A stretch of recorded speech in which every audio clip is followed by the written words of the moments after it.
I wasn't supposed to be there that afternoon. The hotel invitation had come through a mutual business contact, one of those networking retreats that promise peace but secretly invite ghosts from your past. I almost didn't go. 3 years divorced. 3 years rebuilding. 3 years telling myself I was finally okay. The sun was brutal that day, reflecting off the turquoise pool like shards of glass, and I had just loosened my collar, trying to convince myself I deserved a calm weekend, when I saw her. Not my ex-wife. Not the woman who once wore my last name and then threw it back at me in a courtroom. No. It was her mother. Standing near the poolside bar, frozen mid-step, staring at me like she'd seen something she wasn't prepared for. My stomach tightened instantly. Mrs. Colored. The woman who once called me son. The same woman who later sat behind her daughter in divorce court and refused to meet my eyes. For a second, I considered walking away, pretending I hadn't seen her. But life doesn't give you clean exits. Our eyes locked. Recognition. Shock. Then something else. Regret? Fear. She walked toward me slowly, heels clicking against tile like a countdown. I didn't expect to see you here, she said. Her voice was softer than I remembered. Less sharp. I forced a polite nod. Neither did I. The air between us felt thick with unsaid things. The divorce had been ugly. Accusations. Pride. Silence.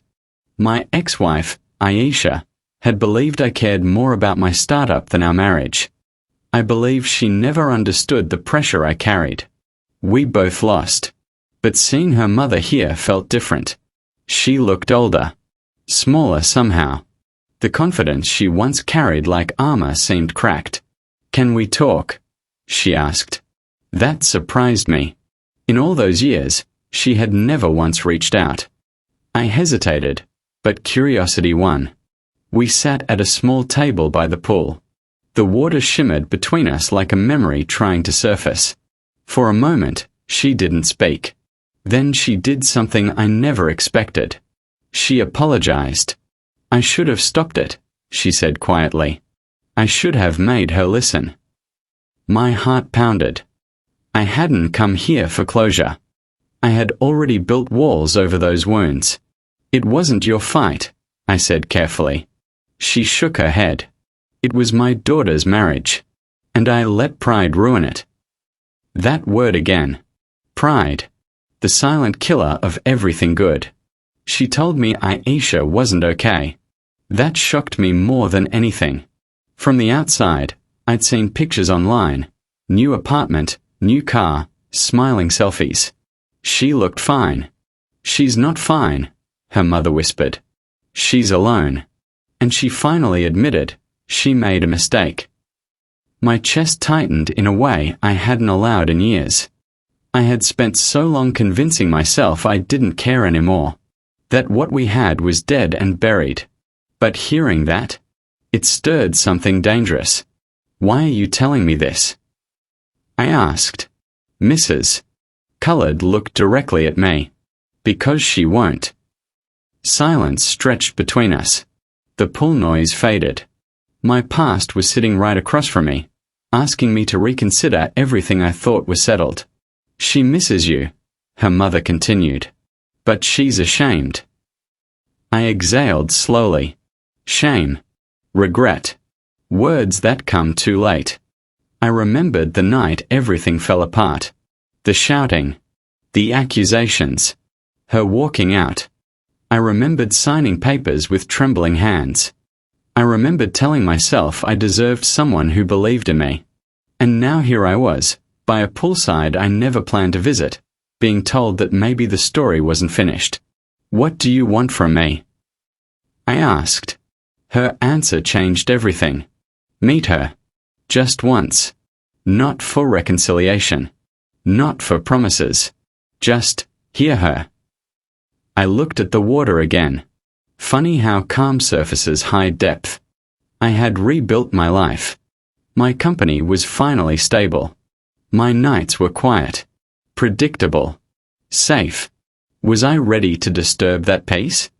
Or was it never truly peaceful at all? Mrs. Cullard stood slowly. "She's here," she said. My heart nearly stopped. "Here?" She nodded toward the hotel entrance. And that's when I saw her. Aisha. Standing there. Nervous. Unsure. Looking exactly like the woman I once loved. And slightly different in ways that time carves into people who learn lessons the hard way. Our eyes met. 3 years collapsed into one breath. If you've ever run into someone who once meant everything, you know that feeling. The world narrows. Sounds blur. You remember everything at once. And you forget how to breathe. She took a hesitant step forward. And in that moment, I realized this wasn't coincidence. It was confrontation. Fate doesn't knock politely. It drags you to the place you've avoided. And what happened next? I never saw coming. And if this story is pulling you in already, make sure you subscribe to the channel, because what happens next will challenge everything you believe about love, pride, and second chances. She stopped a few feet away from me, like there was an invisible line neither of us knew how to cross. "Hi," she said softly. 3 years. And all we had was hi. I stood slowly. My emotions were layered, anger buried under curiosity, hurt stitched with longing. "Hi." Her mother quietly excused herself, leaving us alone by the poolside like two people stranded between yesterday and tomorrow. Aisha looked different. Not physically, she was still beautiful, but her confidence had softened. Her eyes held something unfamiliar. Humility. "I didn't know how to reach out," she admitted. "So, my mom did." I gave a small nod. That sounds like her. A faint, nervous laugh escaped her. Silence again.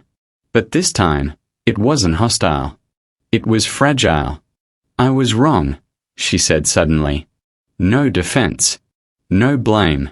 Just truth. That hit harder than any argument we'd ever had. About what? I asked carefully.